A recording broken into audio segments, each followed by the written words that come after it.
quand en Côte d'Ivoire à l'époque, on nous appelait, vous là, les voltaïques là. Oh my God. Borami, Bora Haute Volta. Et donc, quand le nom du pays a changé en Burkina Faso, ben, ça a été un choc positif. Parce que déjà, le nom de voltaïque à l'époque en Côte d'Ivoire, c'était très mal vu. Et Sankara qui vient avec cette nouvelle appellation, qui rebaptise le Burkina, la Haute-Volta Burkina Faso, les gens tout de suite cherchent à savoir ce que ça veut dire.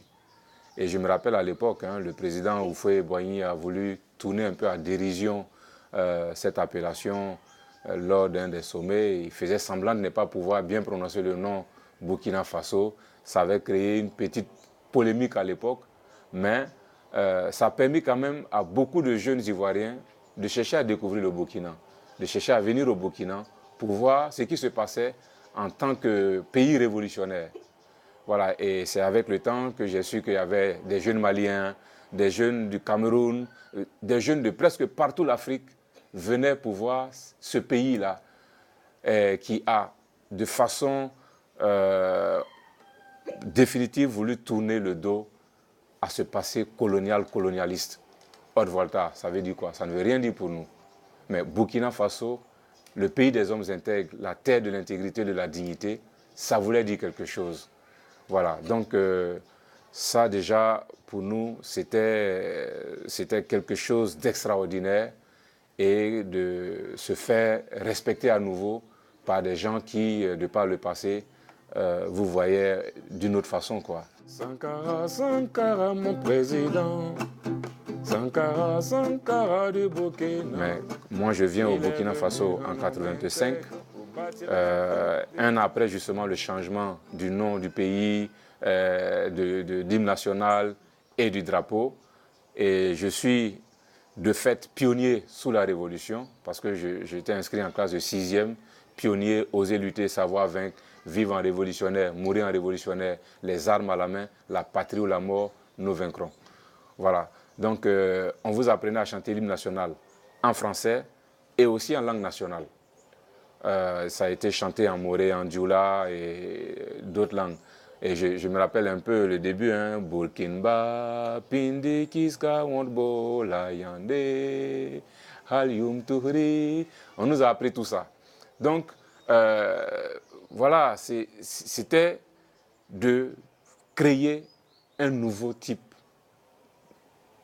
de citoyen, de passer du voltaïque voilà, qui est complexé, voilà, très complexé, de passer de ce statut de complexé à celui de quelqu'un qui retrouve sa fierté, sa dignité et qui est prêt à se battre pour cela. Voilà, donc le changement du nom du pays, le changement de l'hymne national et le changement du drapeau, qui est un drapeau progressiste. Et moi, je me suis reconnu dans ce drapeau un peu plus tard, de façon renforcée, parce que c'était aussi les couleurs Rasta. Et ces couleurs, beaucoup de gens ne savent pas. Ces couleurs ont pour origine même la révélation dans la Bible, l'Apocalypse dans la Bible. Le rouge, le jaune et le comment on appelle là, le vert, vert, jaune, rouge, les couleurs du Rasta. Et presque tous les pays africains qui s'étaient inscrits dans la lignée progressiste portaient ces couleurs-là. Ça, je me fais toujours accompagner par mon drapeau comme ça. Yes. Et où est-ce qu'il est? Mais ce qui m'a fait honte, c'est quand, une fois, à la fête de la reine des Pays-Bas, on a été invité chez l'ambassadeur des Pays-Bas et ils avaient distribué des flyers avec les hymnes des deux pays. Donc il y a eu un moment où on devait chanter l'hymne national. Les Néerlandais ont chanté leur hymne national et les Burkinabés, ils ont commencé à chanter l'hymne national et vers la fin, puisqu'il y a eu la tentative de modifier la patrie ou la mort, nous vaincrons par unité, progrès, justice. Donc quand on est arrivé là-dessus, il y a eu un cafouillage. Ça a été une honte. Ça a été une honte. Je dis, mais ce n'est pas possible. Les autres, ils chantent leur hymne national normalement. Nous, on chante notre hymne. Et pour terminer l'hymne, on ne sait pas comment il faut le terminer, quoi. Moi, j'ai eu tellement honte le jour-là. Et ça m'a convaincu davantage que chaque fois que tu fais un concert, fais chanter l'hymne national. Il faut que les gens ils sachent que la patrie ou la mort reste la patrie ou la mort. Est-ce que le voltaïque n'a pas trahi le Burkinabé? Moi, je pense plutôt que c'est les faux Burkinabés qui ont trahi le reste des Burkinabés. Ceux qui sont venus en tant que rectificateurs de la révolution. On a compris que c'était beaucoup plus des gens qui étaient là pour leur ventre et leur bas-ventre. Ce n'est pas pour l'intérêt collectif, quoi. Et la preuve aujourd'hui, on apprend que pour des histoires de vol d'enfants ou bien de trafic d'enfants, le commissariat de Houndé a été incendié. C'est-à-dire qu'il y a une crise entre les gouvernés et les gouvernants. L'autorité même là n'existe pratiquement plus.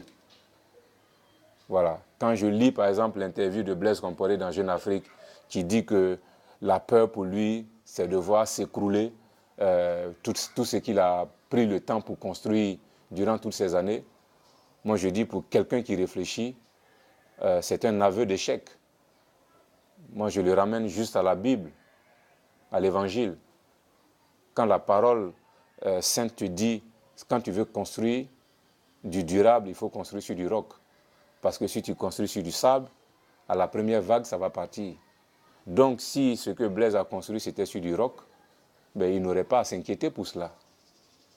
Voilà. Alors donc, s'il y a eu des gens qui ont trahi l'idéal burkinabé, ben, c'est bien les rectificateurs. Parce que au temps de la Révolution, il n'y avait pas de maire qui dealait des parcelles, quoi. La corruption était quand même contrôlée et on ne cherchait pas à savoir si tu étais l'enfant d'un riche ou d'un pauvre pour que tu aies tes documents. Et on n'avait pas besoin de payer 5 millions pour avoir une parcelle dans un quartier non loti. Il n'y a pas longtemps, je discutais avec un vieux qui a dit que le quartier Pas de droit ici, là où je suis, les gens ont eu les parcelles à 2500 francs CFA. Voilà. Donc, il y a un certain nombre de valeurs, en tout cas pour moi, qui ont été trahies. Et le voltaïque à l'époque, nos parents, nos grands-parents, défendaient ces valeurs-là. Et Sankara, dans sa profonde conviction, a pensé qu'il allait mieux faire en changeant le nom du pays pour que les gens, que ça devienne une habitude pour eux de porter le nom burkinabé. Et que chaque fois que tu te rappelles que tu es burkinabé, ça veut dire que tu dois être intègre. Mais on se rend compte qu'aujourd'hui, les plus gros caméléons et les tortues à double carapace, donc voilà, ça fait 30 ans. Malheureusement, ces 30 ans vont passer peut-être sous silence. Même ceux qui ont été des acteurs de la révolution à l'époque, en commençant par Blaise Compaoré lui-même, qui était le numéro 2 du système, je me demande ce qu'il va dire à l'occasion du 30e anniversaire du changement du nom du pays.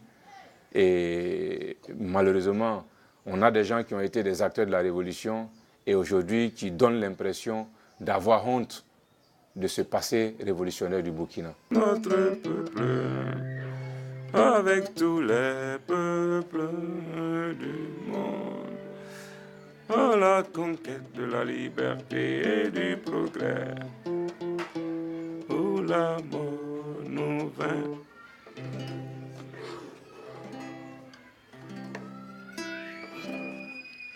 Droit Libre TV, la web télé 100% droits humains, 100% liberté d'expression.